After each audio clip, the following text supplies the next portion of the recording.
Veryansın TV'den, Türk'ün Tınısı'ndan herkese merhaba. Bugün Abdullah Akat'la beraberiz. Yanında Azerbaycan Milli Konservatuar Rektörü Kamile Dadaşzade ve Rektör Yardımcısı Lale Hüseyinova var.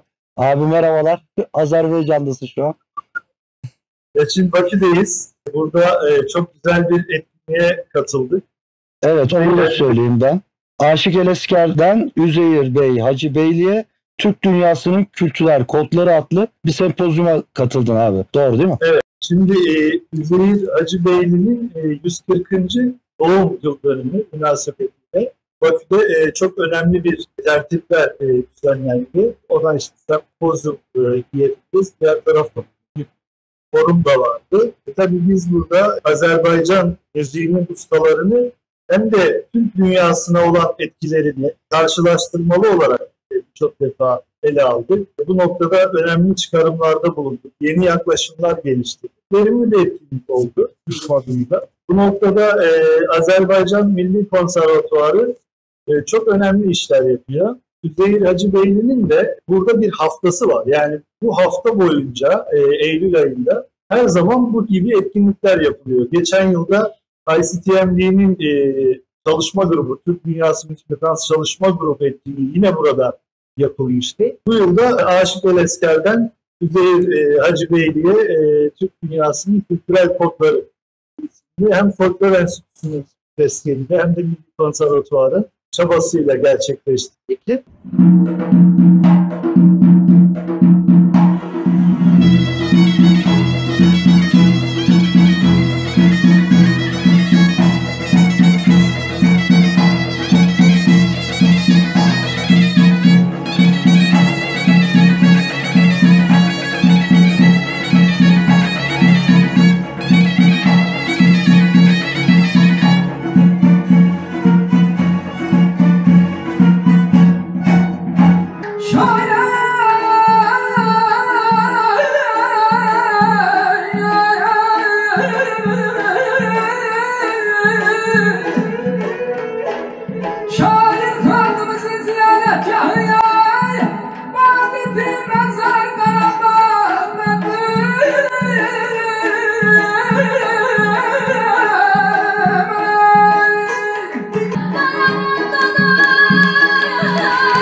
Müsaade edersen ben Sayın Rektörüm ve yardımcımla böyle bir sohbet edeyim bu konuda. Evet, güzel olur abi. İstersen şuradan başlayalım. Seyircilerimiz bilmiyor olabilir. Aşık Elesker kimdir? Üzeyir Bey kimdir? Onlardan başlarsak, hani genel bir tanımla başlarsak daha iyi olur. Çok haklısın. Bu çok faydalı olacaktır. Türk milletinin bu büyük dehalarımızı duyması, bilmesi çok önemli. Kamile Hanım'a sen bize ismi atarak başlarsanız çok memnun. Aşık Elesker sualını yazmamda tanıştım. Yani elbette Elesker tepkisinin kitaplarının ortak bir değerleri bütün ve bu ilk yüzeyde önceli biçiminde Ozan aşık sevgisidir. Bakşılar, akın boyu aşığı var. Fıstı etik insançılar bizi birleştiren bir senet mühimmeleri yazılır. Tabi de böylelikten başlayarak eskiler paranın kurulur ötesi ve hasta edilip yapar nedeni adidelerinizdir. Ve aşık Elesker kimdir? Aşık Elesker elbette ki Eda aşık sanatının vermek için dikkatli barcan yok mu? Türk kadroların Ozan aşık sanatının çok değerli, çok iyiydi. Numandaların biridir. Aşık Elesker ülke aşık mühendisidir Türkiye ve Azerbaycan'da yerleşen bizi tarih öğrencisi ve çok aşık edebiyatının görkemli nümayəndəsi olmuşdur. Aşıq ədəbiyyat, aşıq poeziyasının elə bir poetik forması yoxdur ki, orada öz rəngi, fikirlərini görülmüşdür. Və aşıq ədəbiyyatın poeziyası çox zəngindir, son dərəcə zəngindir. Mən qeyd etdiyim kimi, aşıq poeziyasının ən mürəkkəb poetik formalarını əhatə edir. Dərc var, nəsr, göndər və s. Və aşıq ədəbiyyat həqiqətən böyük bir nəsr yapmışdır və ki, aşıq rektordur. Onun gibi ve farklı ve aşık temsili çeşitli Azerbaycan yani olmazdı. Ve neye göre aşık ələskərdən Üzeyir Hacıbəyliyə bizim forumumuz, bizim simpoziyumuz belə adlanır ve Türk dünyasının mədəni kodları. Çünkü biz Ozan aşıq yaradıcılığı Üzeyir Hacıbəylinin yaradıcılığının təməlini, sütun daşlarından birini təşkil etmiştir. Evet. Aşık Ələskər'in etki alanı tabii sadece kendi yöresiyle sınırlı değil. Bütün Kafkasya'ya, oradan Azerbaycan'a, Anadolu'nun içlerine kadar, hatta Gürcistan'a, her tarafa yayılıyor.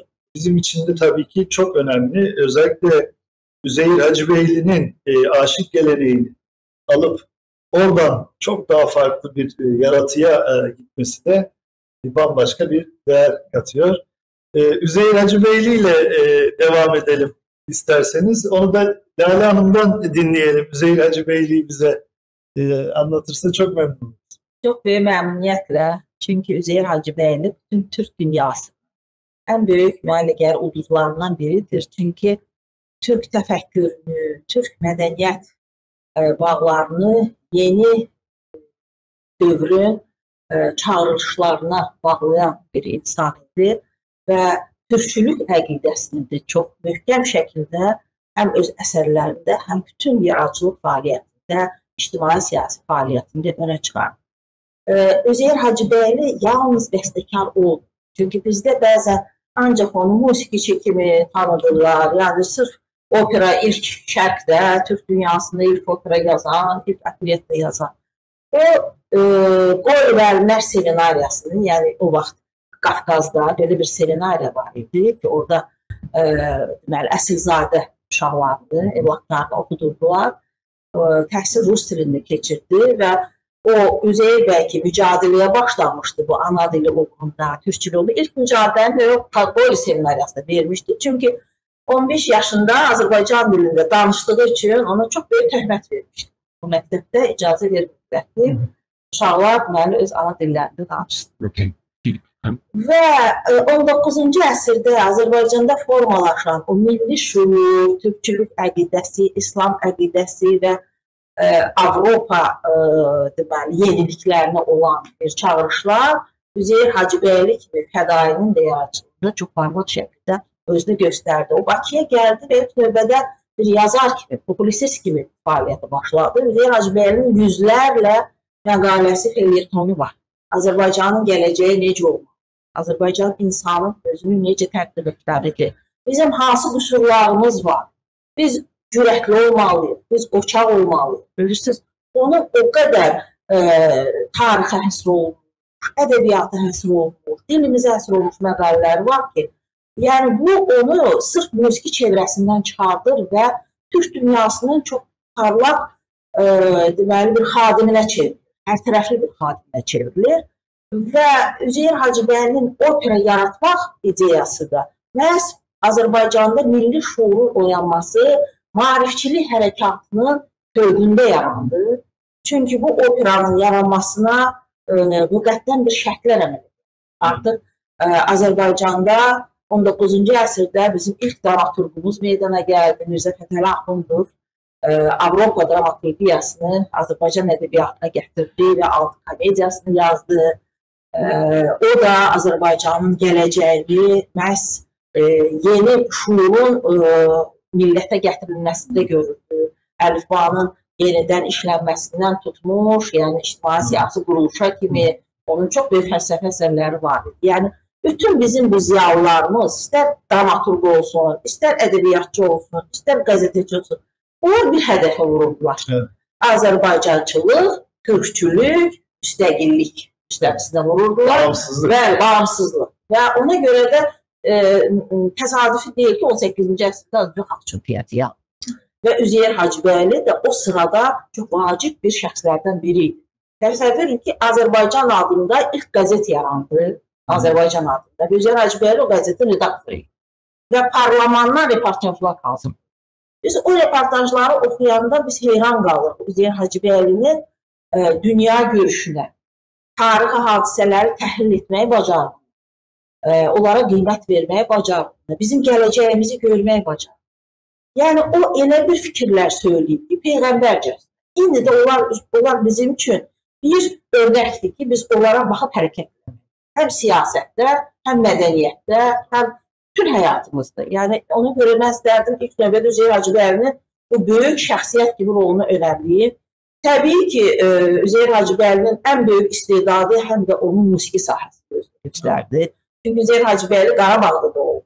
Şuşanın evladı idi. Şuşa da bizim üçün bir musiqi ocağı, mədəniyyət beşiyi idi. Həmişə də belə olur. Şuşada çox gözəl muğam ifaçıları olur. Şuşada aşıq məktəbi olur vaxtilə.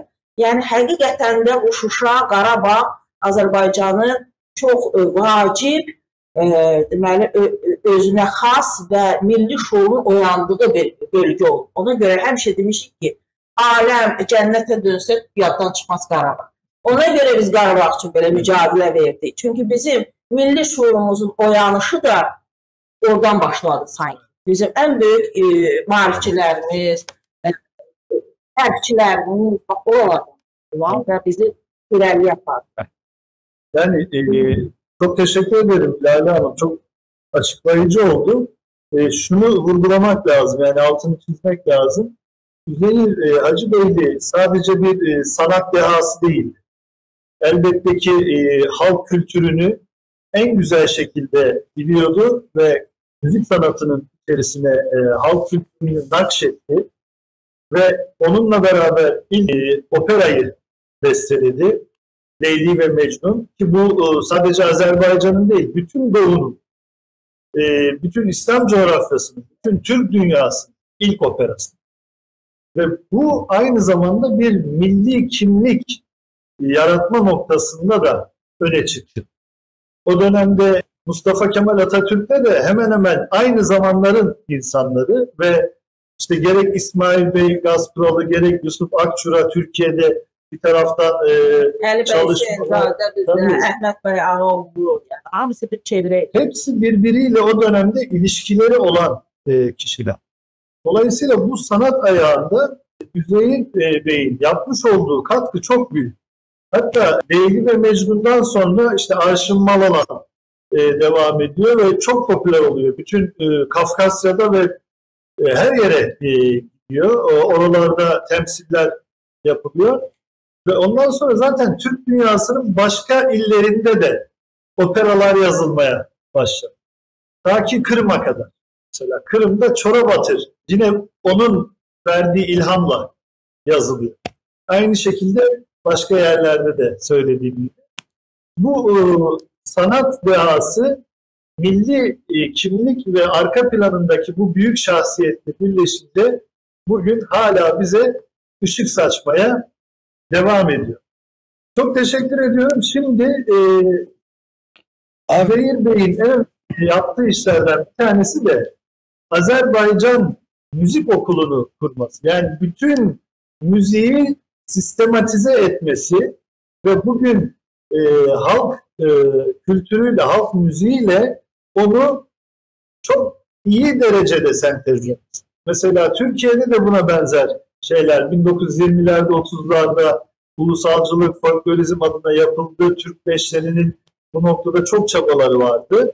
Fakat Üzeyir Hacıbeyli'nin bu noktadaki yeteneği, bilgeliği çok daha farklıydı ve burada çok daha iyi sonuçlar verdi. Şimdi o sonuçların aslında bugün biz gerçek meyvesini görüyoruz. İyi zamanlarını yaşıyoruz. Cerebesini onlar çekti 100 yıl evvel. Ama şimdi biz iyi zamanlardayız. Ben bu noktada tekrar Milli Konservatuvar'dan bahsedeceksin herhalde abi, değil mi? nasıl Azerbaycan Milli Konservatuvarı'nın kuruluşundan. Akademisi ve Milli Konservatuvar'dan bahsedeceğiz. Hı hı. Ben bu noktada sözü tekrar Kamile Hanım'a vermek istiyorum. Üzeyir Hacıbeyli o dönemde ne yaptı ve oradan bugüne bu yapı nasıl geldi? Nakit Lale Kandı seyrettiği, yani Azərbaycan Akademisi'nin bir sahəsi yoxdur ki, Üzeyir Bey orada doğrudan da değerli, tarihi, əhəmiyyətli işler görməsin və bu sahələrdən biri də əlbəttə ki, musiqi təhsilidir. Və Azərbaycanda musiqi təhsili, müasir musiqi təhsilinin bax bu yüksək səviyyədə olmasında əlbəttə ki, Üzeyir Bey misilsiz xidmətləri var. Üzeyir Hacıbəyli Azərbaycan Konservatoriyasının yaradıcısıdır.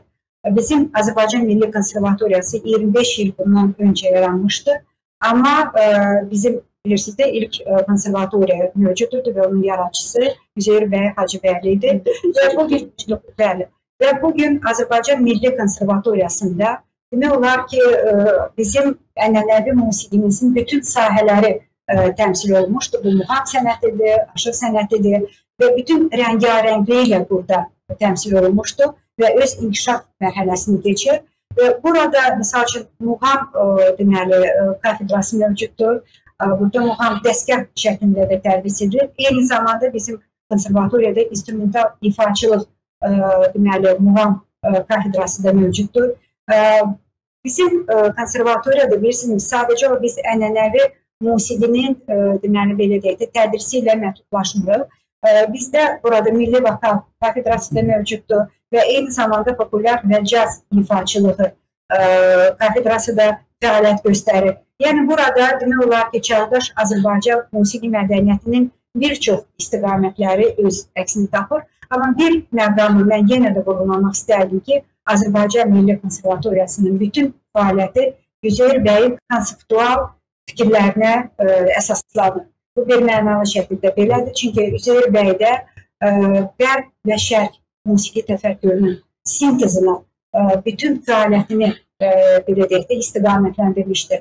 İstər bəstəkarlıq yaradıcılığında, istər musiqişünaslıq sahəsində, istər təşkilatçılıq baxımından ki, Milli Konservatoriyada həqiqətən Üzeyir bəyin bütün ideyaları, bütün fikirləri, konsepsiyanın üstün tərkib hissələri bugün yaşadılır və devam edilir, inkişaf edilir. Çok teşekkür ederiz.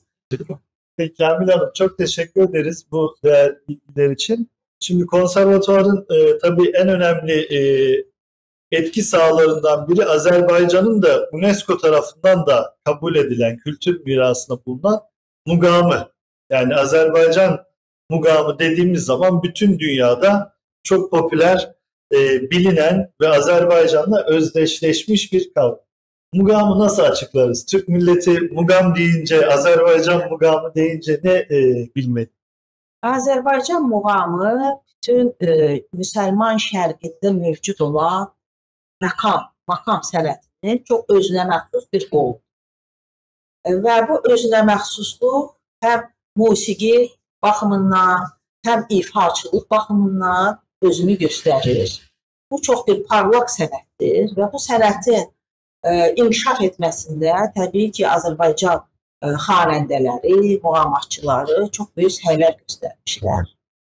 Ələxsus 18-19-cu əsrlərdə biz tarixə baxsaq, yəni bizim çox böyük muğam ifaçılarımız deməli Azərbaycan muğamının özünə məxsusluğunu ortaya qoyan çox böyük işlər görmüş.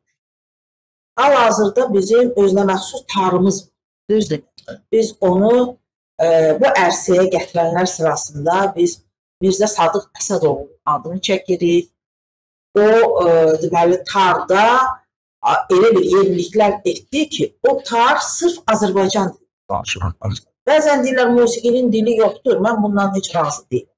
Musiqinin də dili var. Çünki onu başa düşmək üçün həmən xalqın ruhunu, dilini bilmək lazımdır. Çünki musiqi dil intonasiyasından doğur və bax bizim çox böyük musiqiçilər, çünki bilirsiniz, muğam, məqam böyük bir şərq dünyasında var. Və o zaman sərhədlər yox idi. Bizim də ifaçılar və yaxud Əfqanistanda, İranda, Türkiyədə olan ifaçılar daim bir-birinə gedirdilər, müxtəlif saraylarda işləyirdilər, düzdürmü? Erməni də, Marağayı da yalnız bir çevrədə qapalı qalmamışdılar. Onlar daim səyahətdə idilər.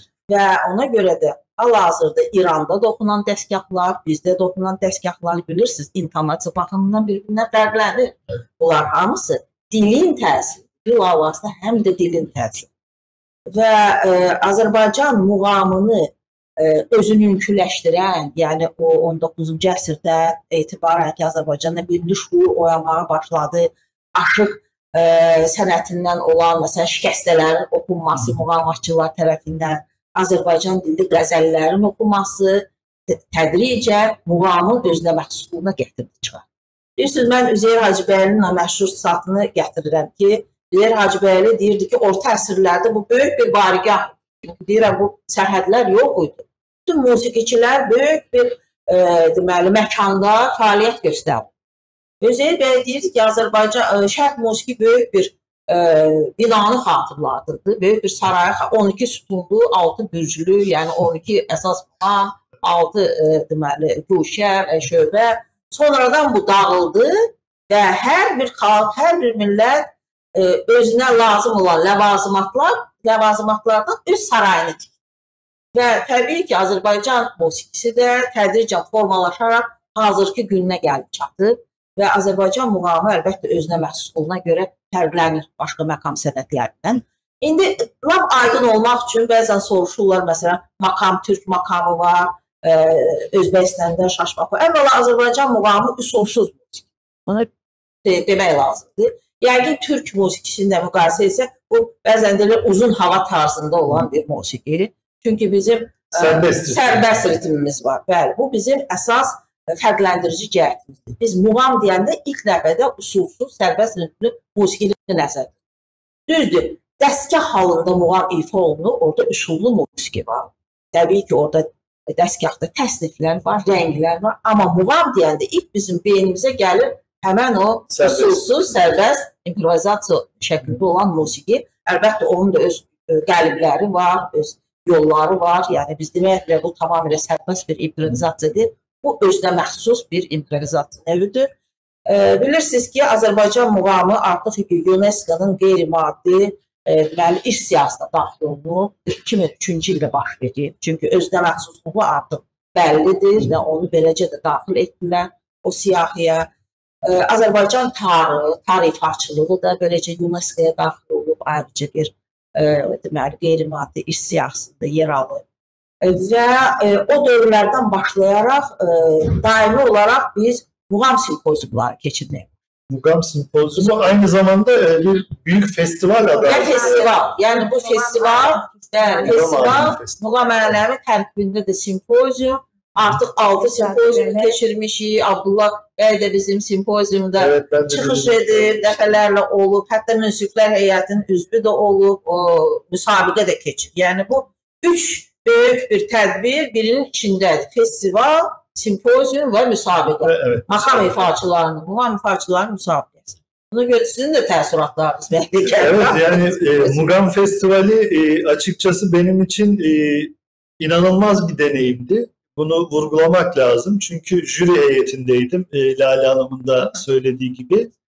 Türk dünyasının başka yerlerden de tabii çok değerli icracılar katılıyor bu müsabakalara.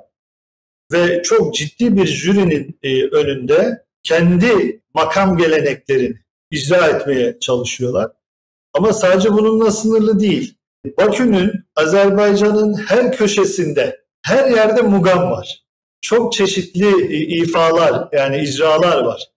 Ve hatta hatırlıyorum İçerişehir'de 24 saat süren bir etkinlik yapıldı. Gece 2'de 3'te bile bir grup gidiyor, öbür grup geliyordu. Çok güzeldi. Ve beni mutlu eden bir şey daha olmuştu o zaman. Tabii Karabağ yeni işgalden kurtarılmıştı. Ve biz Şuşa'ya gittik o zaman. Ve orada Üzeyir Hacıbeyli'nin evini de ziyaret ettik. Bülbül'ün evini ziyaret ettik. Üzeyir Bey'in evi dağınık şekilde. Çok, Bülbül'ün evi de şeydi. Yani çok tabii bir yandan üzüldük, duygulandık ama bir yandan da çok övünçlüydük, gururluyduk, mutluyduk. Çünkü 30 yıl süren bir işgalden sonra Karabağ'ı özgürleştirdik. Yeniden Azerbaycan toprağı kıldık. Dolayısıyla tabii Karabağ'ın önemi çok farklı. İşte Üzeyir Hacıbeyli Şuşa doğumlu. O kültürün içinde yoğrulmuş. Ama aynı zamanda Azerbaycan milli musikinin içerisinde orası çok önemli bir yaşam kaynağı. Oranın vermiş olduğu kültürel doku bütün Azerbaycan'ı ve Türk dünyasını besliyor. Bu kadar önemli bir yerdi bizim için. Çok güzel oldu ve yeniden orada o hayatı yeşertiyoruz. Çok güzel etkinliklerle bugün orada yeni şeyler yapılıyor.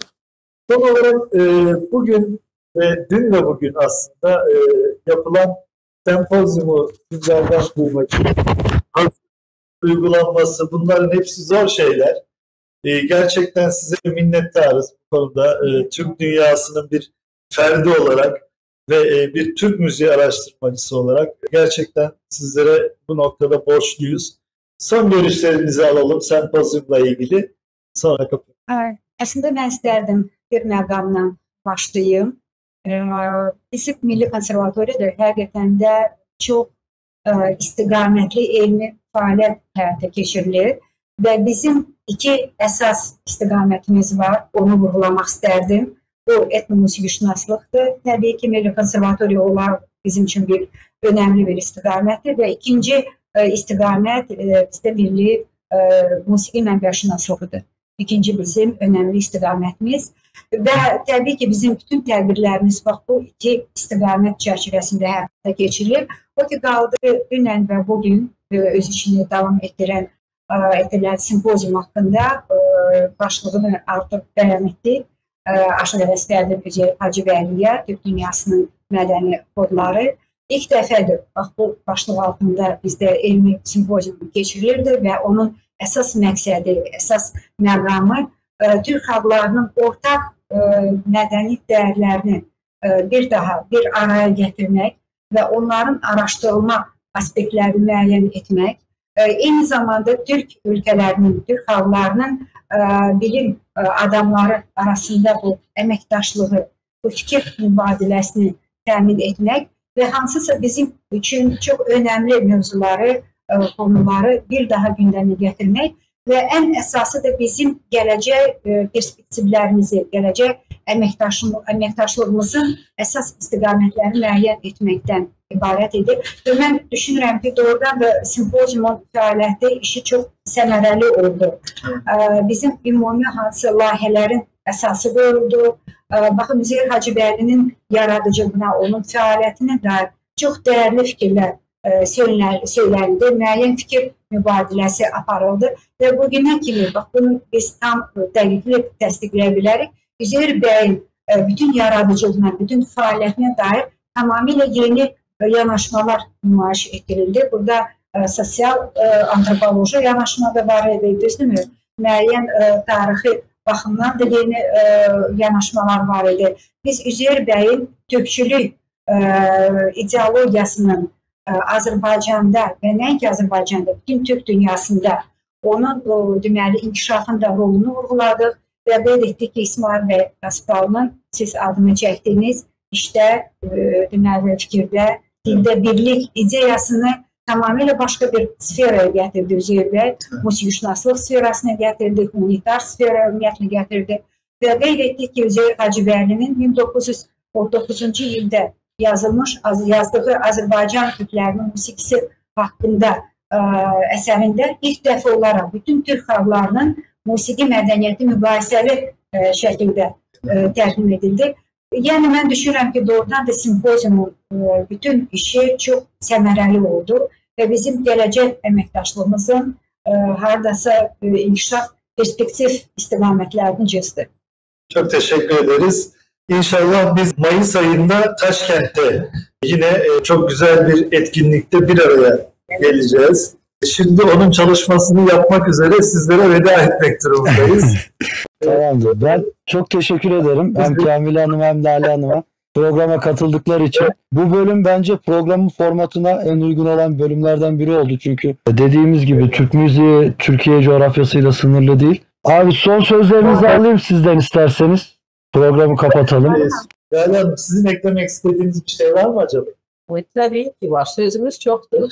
Əvvəla mən deyim ki, bu simpoziuma demək olar ki, bütün Türk xalqları qatılmışdır. Yəni bizim can qardaşlarımız, bir millət, iki dövlət dediğimiz Türkiye'də, yəni öz qardaşlarımızla var. Qazaxıstan, Özbəkistan, Qırğızistan, yəni Gürcüstandan olan Azərbaycanda, Gürcüstandan olan Azərbaycanlılar, hətta Rusiyadan, çünki Rusiyada bilirsiniz çox Türk xalqları yaşayır.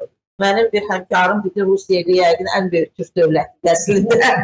Çünki həqiqətən də çoxlu Türk boyları orada hal-hazırda da yaşayır və Rusiyadan gələn Tatar əsilli bizim musiqiçimiz, alimimiz çox gözəl Üzeyir bəy Hacıbəylinin Türk xalqlarının musiqisindəki rolundan danışdı. Hamımızla bir yerdə. Yəni həqiqətən də biz bu simpoziumda Üzeyir Hacıbəylinin Türk dünyasındaki əhəmiyyətini, onun rolunu çox gözəl şəkildə etkilədik və yalnız Üzeyir Hacıbəylinin deyil, həmçinin Türk musiqisi.